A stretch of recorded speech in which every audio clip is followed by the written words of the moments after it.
रोज करना चाहिए साधकों को। हम आप कहेंगे महाराज गुरु महाराज जी तो भागलपुर में है, कोई कहेंगे पंजाब में है, मेरे गुरु कैसे दर्शन करे।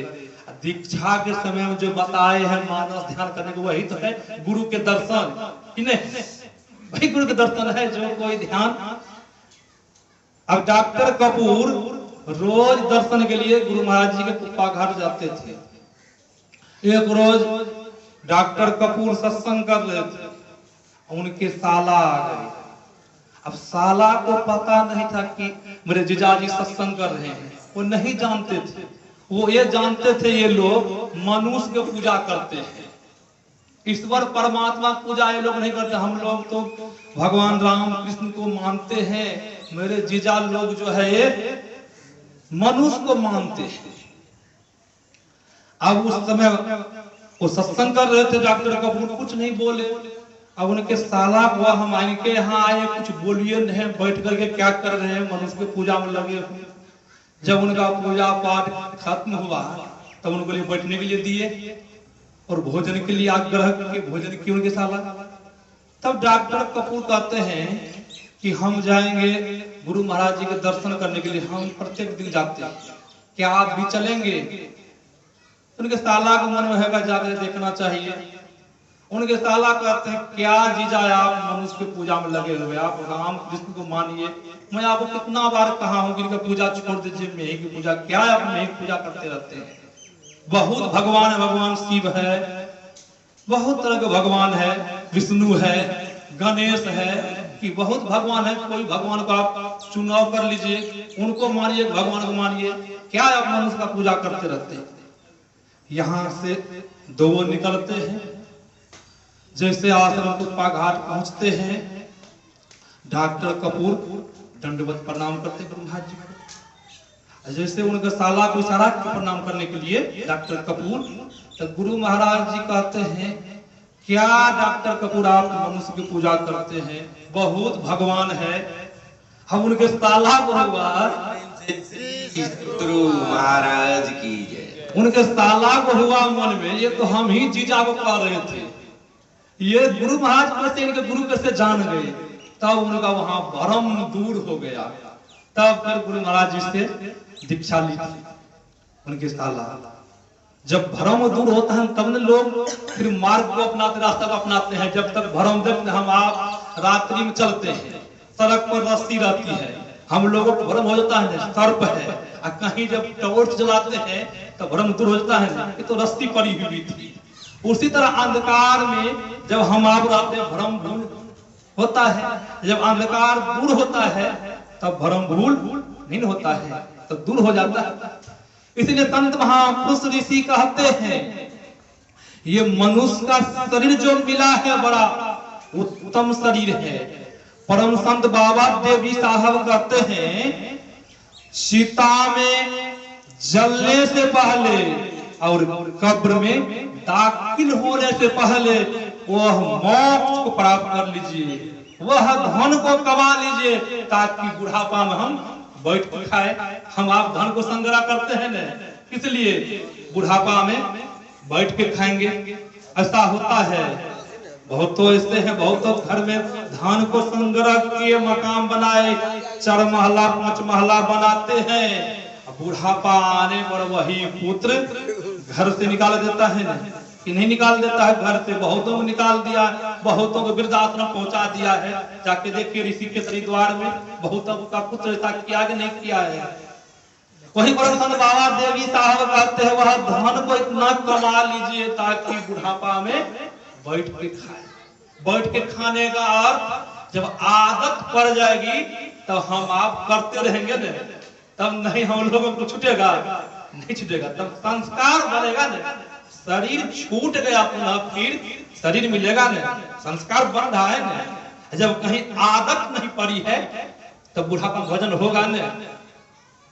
परम संत बाबा देवी साहब एक जगह फिर बोले जो मानव के लिए 1-2 घंटा के लिए समय नहीं है, फुर्सत नहीं मिलती है, बहुतों को छुट्टी नहीं मिलती है, बहुतों को हम सत्संगी सबको फोन करते हैं महाराज फैक्ट्री में काम करता हूँ, फुर्सत नहीं मिलती है, छुट्टी नहीं मिलती है, तो मैं बहुत सत्संगी कहता महाराज अकेले कैसे जाऊंगा, कोई साथ नहीं है। तो मैं कहता हूँ आपके साथ में जाएंगे ना आपकी पत्नी, महाराज वो तो नहीं जाएंगे, बच्चा जाएगा ना, आज वो तो नहीं जाएगा। तो जाना है तो अकेले में, कोई साथ तो नहीं जाएंगे। फिर हम आप क्यों बहाना करते सत्संग में आने से, बहाना करते महाराज कोई फुर्सत नहीं मिलती है, कोई साथ में नहीं जा रहा है। कि चलना तो है अकेला, कि कोई साथ में जाने वाला है, सगे संबंधी कोई साथ में जाने वाला नहीं है।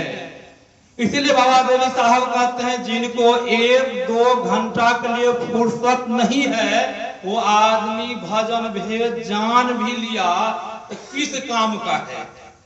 कोई काम का है? कोई काम का नहीं है। इसीलिए पहले परम संत बाबा देवी के समकालीन में दीक्षा बहुत कम मिलती थी और 5-10 मुख आदमी गांव के जाते थे। परम संत बाबा देवी साहब से निवेदन करते थे, हजूर ये सत्संग भजन करते हैं मेरे साथ में, और परम संत बाबा देवी साहब हस्ताक्षर करवाते थे, आप कीजिए इस पर, ये कर लेंगे ध्यान पूजा। तब कहते थे हाँ हजूर कर लेंगे, तब फिर पुनः दीक्षा मिलती थी। कि अभी भी है ब्यास में दीक्षा नहीं मिलती है। पहले क्या मिलती है? पहले शिक्षा मिलती है, पहले शिक्षा तब दीक्षा। अभी तो दीक्षा मिल जाती है ना, भजन करना शुरू कर देते हैं, बस दीक्षा लिए तो करते हैं। मानस जब विशुद्ध नहीं होता, मानस ध्यान विशुद्ध नहीं हुआ, दृष्टि साधन विशुद्ध ही नहीं हुआ, नादानुसंधान की तुरंत दौड़ लगा देते हैं। परमराज गुरु महाराज जी को परम संत बाबा देवी साहब बोले थे, लाला मैंने दृष्टि योग 32 वर्ष किया था, लाला तुम 10 वर्ष मनोयोग पूर्वक करना। ऐसा बोले हम आप पढ़ते हैं ना, यहाँ 2-4 साल में ही पूरा दौड़ लगा देते हैं। तो संत महापुरुष कहते हैं जब ऐसा दौड़ लगाएंगे तो कुछ मिलेगा हाथ, कुछ हाथ नहीं मिलेगा।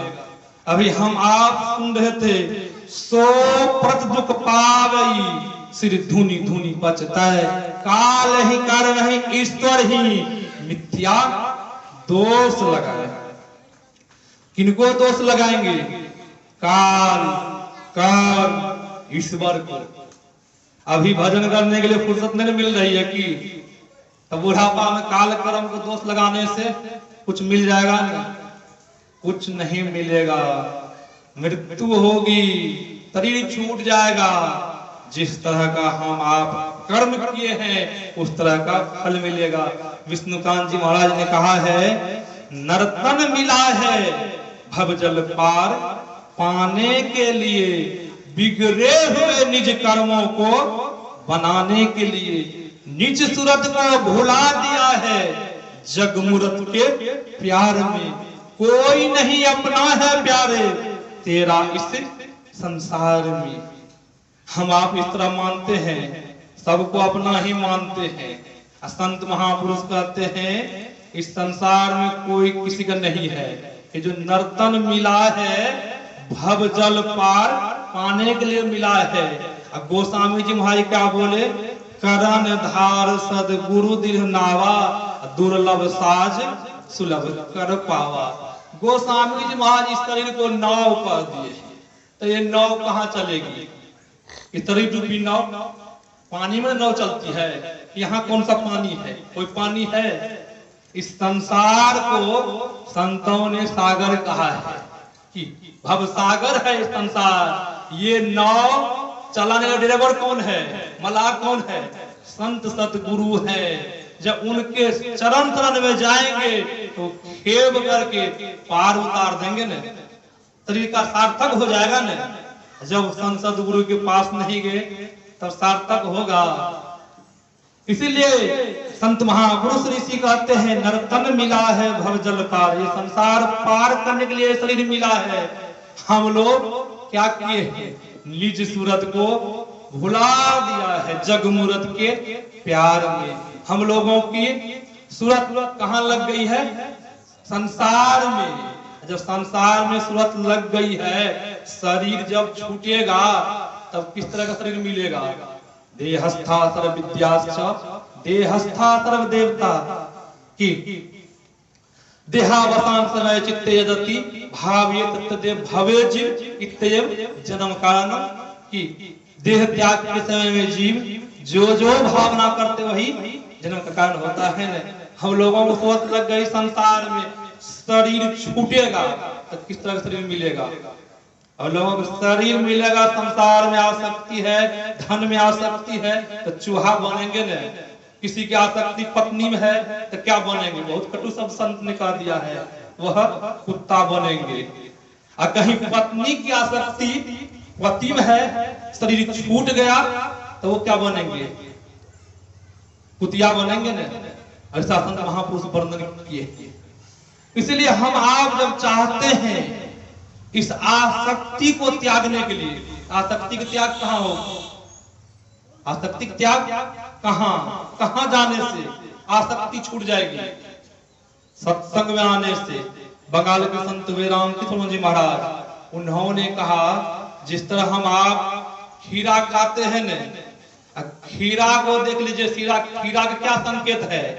खीरा को जब हम आप फाड़ते हैं तो खीरा में 3 दरार होता है ना, तो खीरा वो कहते हैं हम बच्चा पत्नी के साथ में रहते थे और सबसे हम अलग रहते थे। संकेत करते हम लोगों से बोलते हैं, भले हम लोग उनके भाषा को नहीं समझ पा रहे हैं, बोली को नहीं समझ पा रहे हैं, मगर खीरा हम लोगों से संकेत कर रहे हैं ना।